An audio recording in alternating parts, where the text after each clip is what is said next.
Hello everyone. आज जो है मैं आपको इंग्लिश की जो है वो स्ट्रेटजी बताने जा रहा हूँ। मैंने मेंस दिया हुआ है। मेरा प्री जो है वो भी 0.25 नंबर से एक रुका हुआ था, तो उसमें मेरा इंग्लिश का क्या इम्पैक्ट रहा ये भी आपको थोड़ा सा पता चलेगा, और मेरी जो स्ट्रेटजी है और जो बिगनर्स के लिए जो वो क्या कर सकते हैं वो मैं आपको बताने जा रहा हूँ। इंग्लिश में सबसे पहले आता है रीडिंग कॉम्प्रिहेंशन। रीडिंग कॉम्प्रिहेंशन लोग कुछ लोग स्किमिंग करते हैं, लेकिन मैं आपको बताना चाहूँगा कि एक अच्छे से स्किमिंग करने के लिए भी आपको अच्छी रीडिंग स्किल्स आपकी होनी चाहिए।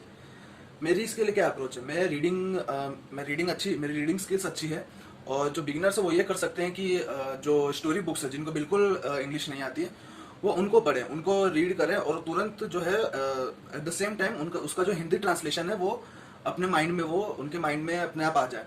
तो मैं रीडिंग के लिए यही करने वाला हूँ कि मैं जितना हो सके उतना रीड करूंगा, अच्छे से रीड करूंगा, और पूरा जो एडिटोरियल का सेक्शन है उसका जो पैराग्राफ है उसको रीड करने के बाद जो है मैं क्या उसकी समरी लिख सकता हूँ। ये जो है ये क्वालिटी रहेगी अच्छे अच्छे रीडर की, कि उसको एक ही बार में पूरा पैराग्राफ समझ में आ जाए।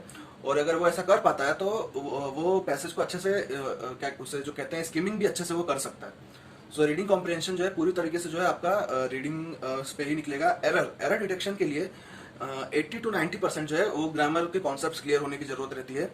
उसके अलावा जो 10% रहता है वो रीडिंग पे निकल जाता है। कई बार आपको ग्रामर के रूल्स रिकॉल नहीं हो पाते हैं, लेकिन आपको लगता है आप पढ़ते हो उस सेंटेंस को तो ये नहीं यार यहाँ कुछ गड़बड़ तो है, तो वो जो है वो रीडिंग स्किल के ऊपर डिपेंड करता है।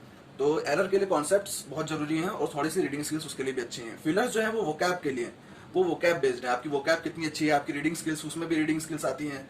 कई बार उसमें भी पास्ट और परफेक्ट का कुछ वर्ड्स का नाउन के बाद ये वर्ड नहीं आ सकता, प्रीपोजिशन का ये सब उसमें भी आ जाता है। तो मेन जो दिक्कत थी मेरी वो यही थी कि वोकैब जो था वो मेरा थोड़ा वीक था, जिसकी वजह से मेरा एक प्री क्लियर नहीं हो पाया था। और मेंस में भी मैच द कॉलम्स में मेरी गलती हुई थी जहाँ तक मुझे लग रहा है, क्योंकि हमको पता तो चलता नहीं है कि कौन सा सही है कौन सा गलत। तो इसलिए वो जो है मुझे लग रहा है कि वहीं पे मेरी मेंस जो है वहाँ पे गलती हुई थी, और 3 मार्क्स से मेरा मेंस रह गया था, एक मेंस। तो वोकैब जो है बहुत जरूरी है, और वोकैब के लिए मैं क्या करने वाला हूँ, एरर के लिए तो मैंने रूल्स जो है मेरे रखे हुए हैं, कॉन्सेप्ट रखे हुए हैं, उन्हें अब मैं रोज रिवाइज करने वाला हूँ। और जो फिलर्स हैं वोकैब है उसके लिए विशाल सर की 900 एंटोनियम्स और सिनोनियम्स की जो पीडीएफ है मैं उसे रोज उसको रीड करूंगा, 10-10 वर्ड्स रोज उसे रीड करना स्टार्ट करूंगा। आप आपको भी चाहते हो तो आप भी जो है सर्च कर सकते हो उस वीडियो को। ये मेरी जो है वोकैब के लिए स्ट्रेटेजी है, सिंपल स्ट्रेटेजी है, कुछ झोल झमेला ज्यादा है नहीं, सिंपल रखना है।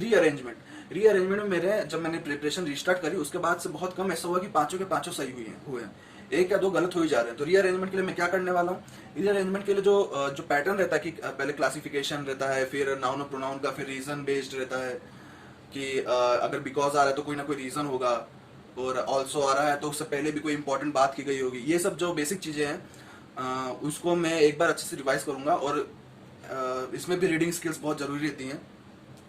पिछले चार जो मैंने रीअरेंजमेंट किए हैं उसमें से सिर्फ एक ही ऐसा रीअरेंजमेंट था जिसमें मेरे पांचों के पांचों सही थे, बाकी 3 रीअरेंजमेंट में एक दो गलत रहता है। और रीअरेंजमेंट में सबसे बेसिक और सबसे इंपॉर्टेंट जो रहता है वो रहता है पहला सेंटेंस। अगर आप पहला सेंटेंस अच्छे से फाइंड कर पा रहे हो तो आपका जो है रीअरेंजमेंट बिल्कुल आसानी से हो जाएगा। प्री लेवल में रीअरेंजमेंट बहुत ही अच्छा इन द सेंस कि सिंपल आता है। अगर ऑप्शंस वाले आ रहे हैं तो और भी बढ़िया, लेकिन रीअरेंजमेंट का कहना एक तरीके से अनप्रिडिक्टेबल है, तो कुछ कह नहीं सकते। इसके लिए आपको अच्छी रीडिंग होना जरूरी है, और किस तरीके से रीअरेंजमेंट जो अप्रोच है वो कैसे होता क्या होता है वो भी जानना बहुत जरूरी है।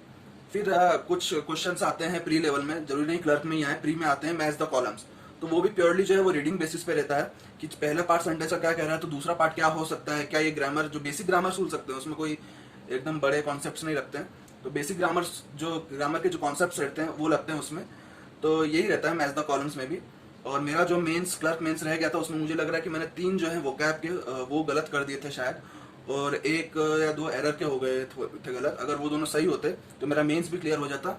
और सिमिलरली मैंने 21 अटेम्प्ट किए थे इंग्लिश में प्री में IBPS PO के, और मेरा 17 मार्क्स आया था, और मेरा जो PO प्री था वो 0.25 नंबर से मैं रह गया था। हालांकि दूसरे सेक्शन में भी कुछ था कि उसमें भी कुछ मैं इंप्रूव कर सकता था। उसकी स्टोरी अलग है, वो मैं कभी और बताऊंगा आपको। ये मेरी इंग्लिश की स्ट्रेटेजी है। रीडिंग में रोज करने वाला हूँ, कॉन्सेप्ट्स में रोज रिवाइज करूंगा, वोकैब के मैं रोज 10 वर्ड्स जो है वो याद करते जाऊंगा आज से। और बस यही है। मैं कम से कम नहीं मान के चलता तो 2 घंटे मैं कम से कम दूंगा रोज इंग्लिश को, क्योंकि इंग्लिश जो है, इंग्लिश और GA यही जो है मेंस में जो है आपका स्कोर आगे ले जाते हैं, और प्री में भी इंग्लिश जो है वो पूरा गेम बदल देता है। तो yes, this is my strategy. Video अगर अच्छी लग रही हो अगर आपको लग रहा है कि हाँ कुछ सही बात बताई है मैंने और इसको हम फॉलो कर सकते हैं, तो please like and share and subscribe to this video. Thank you very much.